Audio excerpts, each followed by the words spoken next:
I mean, Carborough has this young lady who plays #1 for them who, you know, the only match she lost was in the state semifinals in singles in the state tournament. She won like 18 or 19 matches in a row. She's phenomenally good, and Delaney would battle her.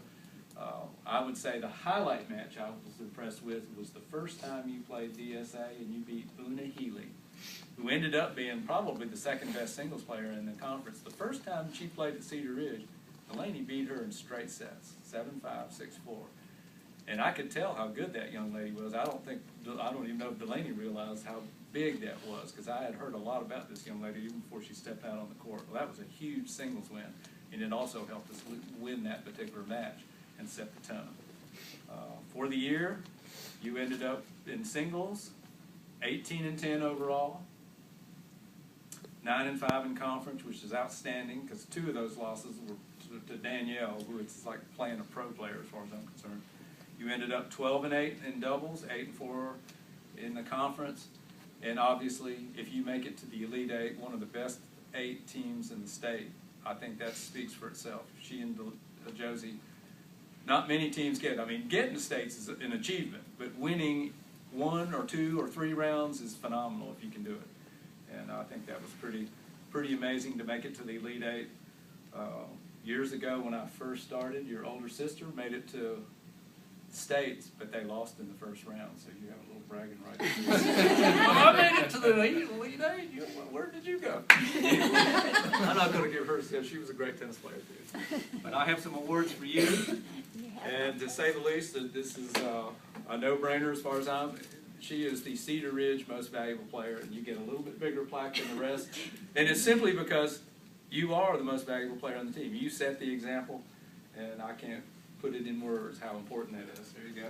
Yeah. And I also have a picture, and it's got your record and everything on there with you and Josie at the States after your match, and I also have a whole series of goodies here for you. Your letter, you also got a Scholar Athlete Award, another facet of Delaney that is just unbelievable. All conference and singles and doubles, and you also got, oops, something's not supposed to be in there, recognition for all region, for having won the Mid-East region, and a certificate that you participated in the state tournament. Probably more, feel like you're getting your report. Thank you.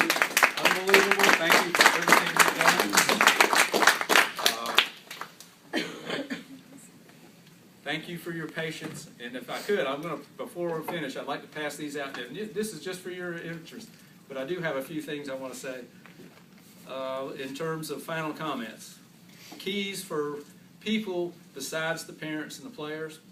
I want to thank, even though Cole King couldn't be a big part of what we did this year, he had a lot of things going on in his personal life. He is a former college tennis player from East Carolina who has helped as a parent volunteer over the last 4 or 5 years. This year he wasn't able to do it much, but he did help.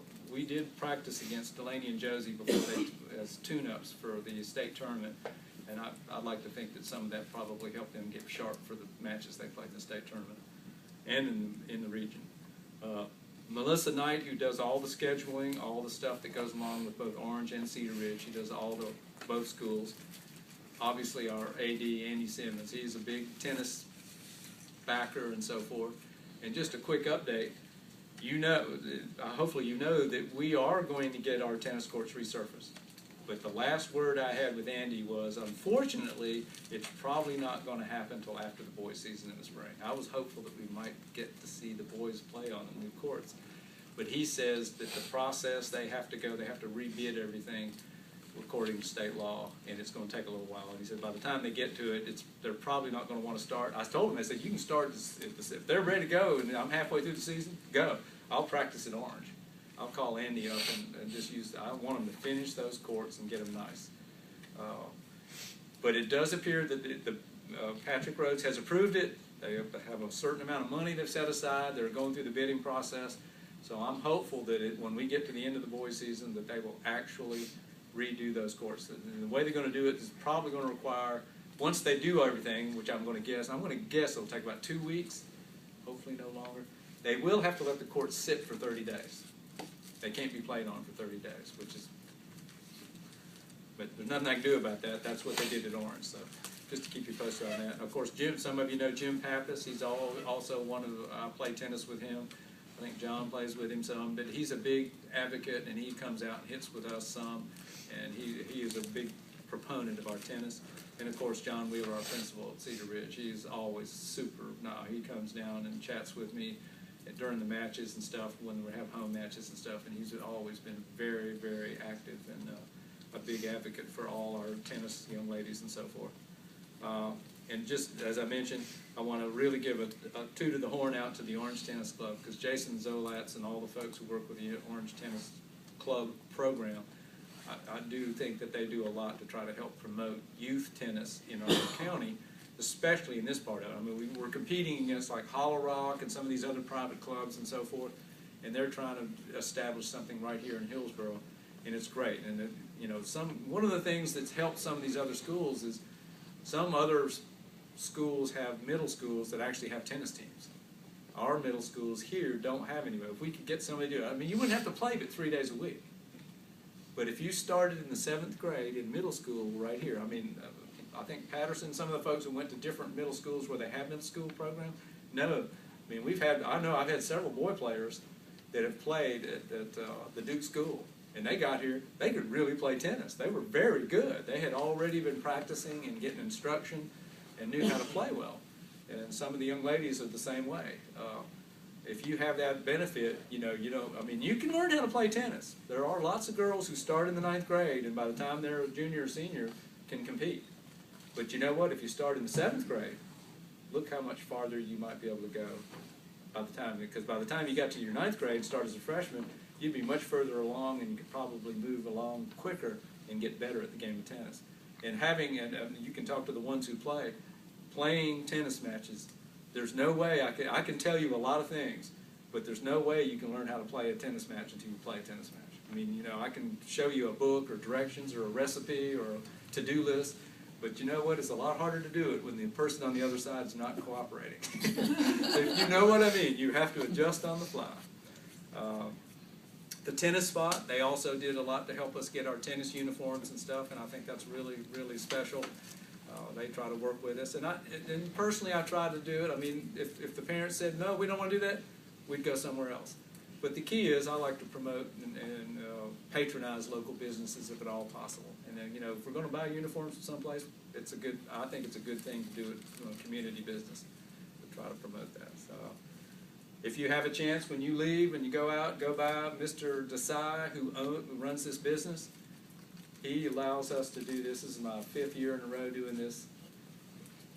No cost. His son played for me a few years ago on the boys team, and he's really nice about letting us use this really nice facility for this. This is perfect kind of thing for doing something like this. And he's really generous and very kind about letting us. So say something if his wife's there, she was in there decorating the Christmas tree earlier, so say something about that. The other thing is just all you young ladies that are coming back next year, you'll be fighting out for new spots. Another thing you want to take into consideration is, Cedar Ridge is moving up to 3A. So it may, the boys will still be playing 2A next spring, but at the end of this academic year, when you transition to the fall, I mean, some of you seniors won't have to worry about it. You'll be off in college somewhere. But all you freshmen, sophomore, juniors, we will be participating in the conference that has Cardinal Gibbons, Chapel Hill High, Orange High School. Northwood will also be going with us. They're also moving up to 3A, so they will be moving. So Coach Joe will still probably be the coach of that, but they're going to join the conference. They also have grown enough where now they're a 3A team.